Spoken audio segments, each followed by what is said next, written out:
my first memories would have been involved with horses.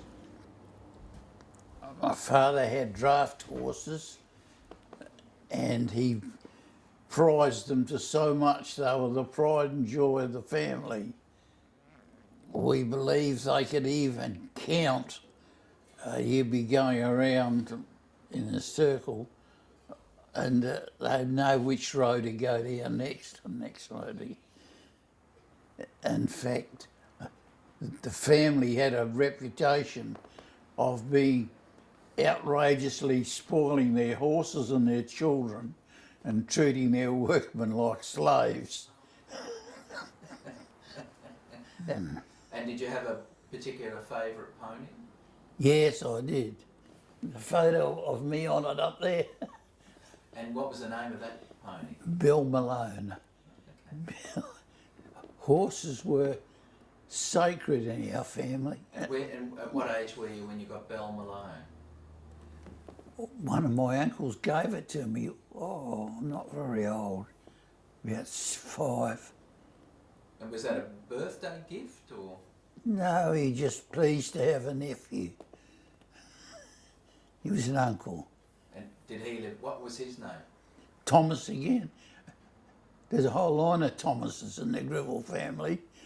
They couldn't think of any other names. So he was second generation Thomas.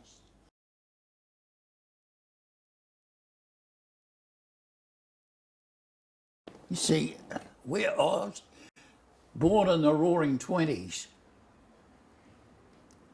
everything in the early 20s was booming, and then it all collapsed, totally collapsed. There was no money in the community. A lot of people suffered very badly. Were you the first child? Yeah, first child. And how many other children were there? Well, I had one brother. Colin and I had a wonderful childhood. We wandered for miles through virgin scrub.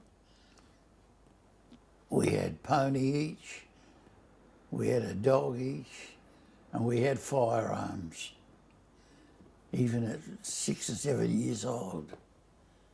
And we'd wander through miles of virgin scrub. And at what age did you start working on the farm? Well, it was between leaving high school and joining the Navy.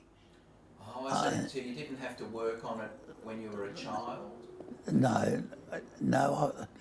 I used to have my own business selling mint. I used to get along the creeks and bunch up mint. And that was my business. And that was just growing wild along the creeks? Yeah, along the creeks. Okay.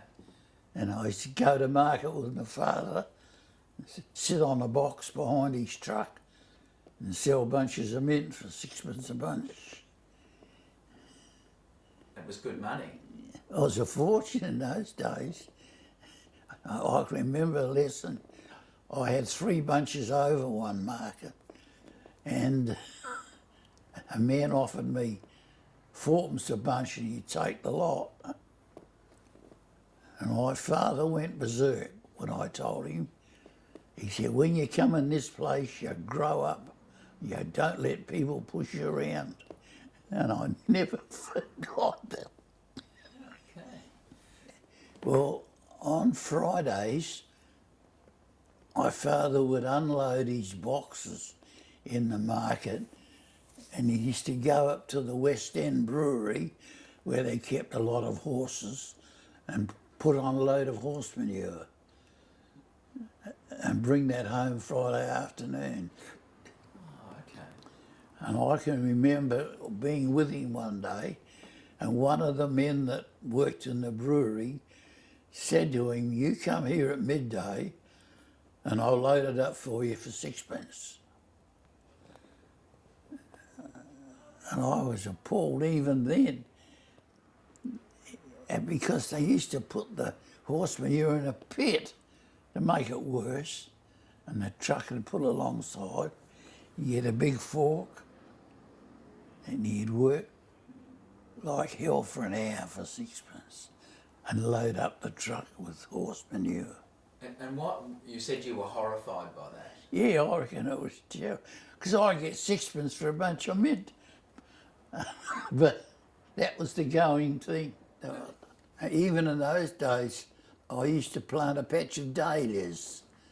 I grew dahlias way back, 6 or 7. And did you grow them to sell? Or? Yeah, if I could. Most of them were given away. I could sell mint, and this is the unusual thing. I could sell mint. And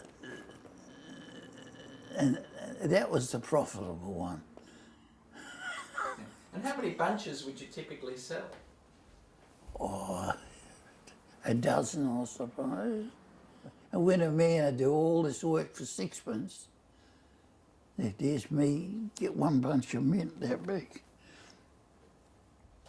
I had a lot to be, I had a good childhood. Oh yes, I enjoyed school all the time. The trouble is I enjoyed cricket and football. That was the mistake I made. And I liked athletics. And why was it a mistake? Well, I should have worked harder at my lessons. Cricket was my number one love. I was the wicket keeper and opening batsman at a high school team.